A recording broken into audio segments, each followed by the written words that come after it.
I'm hoping to work with some doctors in Southern Africa and also in Eastern Europe on this problem. I hope that we'll be able to get one protocol together where we can test selenium at the adequate dosage that may help significantly against TB. Prove this concept, then have a larger trial and prove to the world that selenium can help. We don't know 100% that it does, but theoretically it certainly should, and there have been some trials in the past that showed the benefit of selenium by raising the immune system and thus suppressing TB. The additional questions that we have to look at is, will this help in multi-drug resistant TB? So there are a number of different questions that need to be asked and answered through clinical research in qualified settings. Selenium research, there's some industries that want to suppress research in selenium.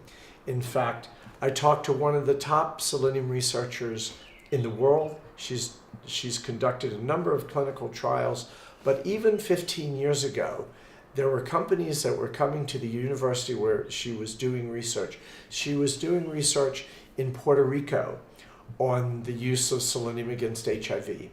And some big donor companies came into the university and said, stop this research. If you don't stop this research, we're going to withdraw all of our research grants.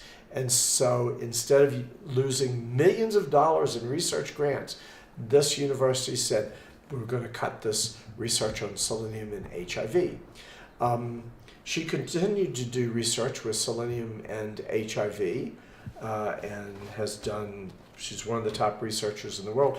But at the Durban AIDS Conference, International AIDS Conference 2 years ago, she came up to me and she says, Howard, I can't even get funding for research on selenium and HIV anymore. If we could get funding to help support this, it wouldn't cost that much money because all we have to do is pay for the CD4 count. But if a doctor working for a government can't pay for CD4 count for the patients that he's testing, then we can't do the research. So we're hoping that maybe viewers or funders can consider this important area, because when you say 5% to 10% of patients fall into this category and you multiply that by 7 to 10 million people who are HIV positive across Southern Africa, that's a lot of people. We're a registered NGO, and we'll have on our website where you can help contribute through PayPal, etc.